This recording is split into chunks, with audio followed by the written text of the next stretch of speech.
Hey, Spectrum or the Muscle Lance, it's me, Spectrum here, coming to another video. In this video, I am going to be doing my Popcross community redraw submission, as well as a submission for an event that's going on in the Popcross community Discord. I mentioned it later, but I'm going to say it here now. It is known as the... what was it called again? The Clash Royale Mod Edition. There are a lot of really cool designs in it, and I decided to take part in it just because I really like drawing. So without further ado, let's roll intro, let's go into this video, and let's go.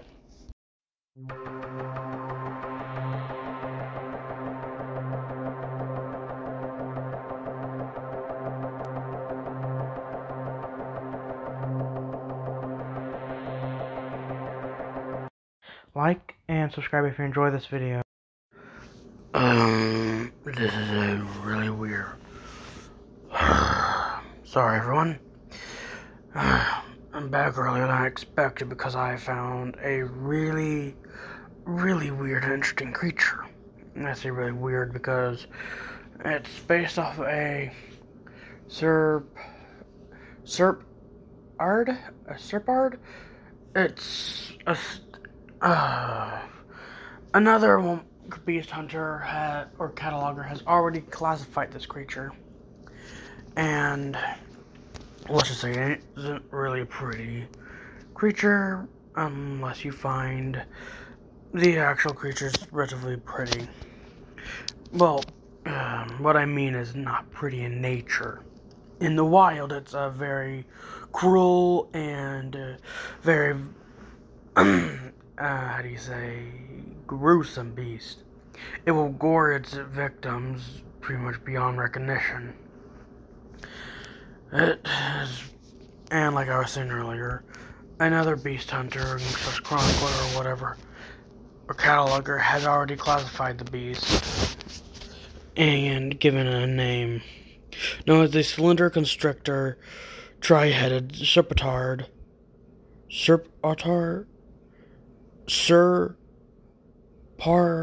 I can't pronounce it, but it's a serpent mixed with a leopard, carumba's annoying, winged hydra, also known as the Slender Serpard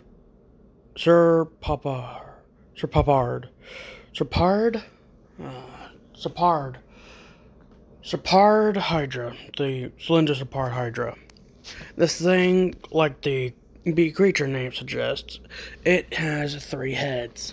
They're all really annoying to deal with because all of them are long enough to reach around 10 feet in length. That's what I'm talking about, from snout to end of the base of the neck. And they have a grand total of 3 of these motherfrickers. Each of them have their own brain, and just like your regular Hydra, they can regrow their heads. But due to not being a pure Hydra, they can only regenerate 1 head, and not regrow another one. What I mean is, like, you slice off 1 head, and instead of 2 regrowing in that spot, only 1 will regrow. It would actually return to like when it was just born, because when you destroy the entire neck, it destroys the brain, and pretty much it cuts off everything there. Although the regeneration could make up for this in other ways, but overall this thing's a giant nuisance for most hunters and catalogers. An overall experience for most people when hunting and dealing with this creature has been very annoying because the regeneration makes it not a mellow tier, but something a little bit higher. It's a borderline powerhouse tier. And this tiering system is something I came up with a few weeks ago, and I'm only just now getting to talking about it because, let's just say, having to deal with my own creatures in my own area, it has not been a fun area. Oh yeah, it's a high power tier. High powers are another good example of this. Is a dragon that is like what's a good example of this thing? The Commits Dragon. That one's a powerhouse tier. Not a high power tier, but still gives you a baseline how powerful they are. But another good example of the tier above it, a high power tier, well, a powerhouse tier is above the high power tier. But that's just what I wanted to say about this beast. But now for the main bit is its weapons and attacks. The weapons are mainly its fangs. Like I said earlier, each neck is long enough to constrict its opponents and also squeeze the life out of them. Although their fangs do not contain any poison or venom, they have known to actually entice fear on some people because their saliva is actually a very interesting thing. It's actually a very purple-like substance. And I've run my own tests. It's just some type of blood. It's just like mixed with these creatures' blood, like an enzyme is mixed in with it to make it purple. It's like purple food color or something. Not genetically identical or chemically identical. It's very similar though. It's just a very big nuisance. But for something, it is pretty acidic. But for biological things, like humans and animals like that, it isn't really dangerous. But in total, this thing, from head to tail, reaches around 150 feet in length. So it's a very massive dragon. Now, that's pretty much where most things end, but due to being a winged hydra, it does have your standard 4 legs of a regular dragon and wings of a dragon. That's what it gets its name as a winged hydra. Most hydras have more than 3 heads, although some only have 2. Though, for the record, a hydra can have anywhere from 3 to 3 heads and classify the hydra. You just need more than 1 head to be classified as one. That's really all I have for this beast. It's just a nuisance, and I'm lucky I managed to actually kill and skin one of its heads, because its pelt makes a very nice armor, and it's actually been found that its pelt does actually contain some magic resistant properties, so I'm thinking about getting this mixed in with my Juggernaut armor.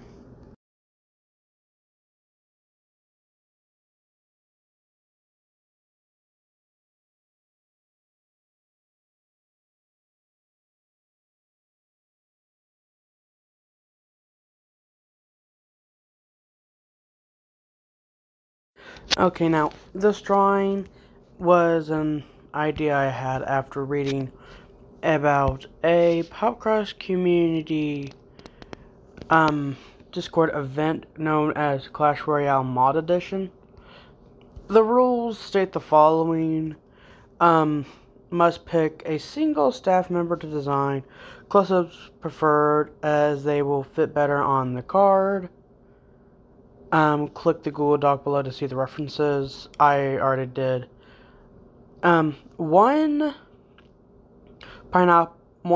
drawing per person, Write the name, elixir amount, 1 through 9, and rarity. Common, rare, epic, legendary.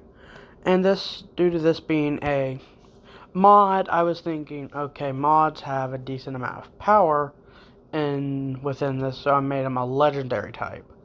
And an elixir amount of 9, because I can see this thing just being relatively expensive due to being a legendary card. I know that most times a legendary card isn't very expensive, but throughout the times I've played Clash Royale, I've never really encountered one before. And overall, it was just a very fun idea to design. All I really did was make it a tad bit more lean, not as bulky, and I gave it a tail and a sharper claws. Didn't really change a whole lot. but I got rid of most of the chubbiness or whatever. Made more slender and buff looking. I'm not very good with it, so. And for the record, the other mods that were there, besides the one I chose, Pineapple Man. There was also Kurt, someone that was relatively common amongst the posts. Also Green Arrow, Woof Bandit, Young Jolly, Breadstick, Geocat 927, Artie, Fruit Kebab, which was pretty much a robot, and also Cohen and Unknown Specimen 113. I couldn't really come up with, ones for Green Arrow or Young Jolly or Breadstick, Geocat 927 or anyone like that, because either they were too difficult or too simple. I prefer to go in midsection to actually come up with a design for a character like this. But anyways, I think this turned out pretty well. And also the legs, I tried to give it more of a demonish look because it's a beast. So this is my submission, the Pineapple Beast. Well, I'm afraid that's all I got for today's video, and I hope you all enjoyed. But until next time, subscribe to join the Popcross Army or do Monster Alliance. Goodbye and peace out, everyone.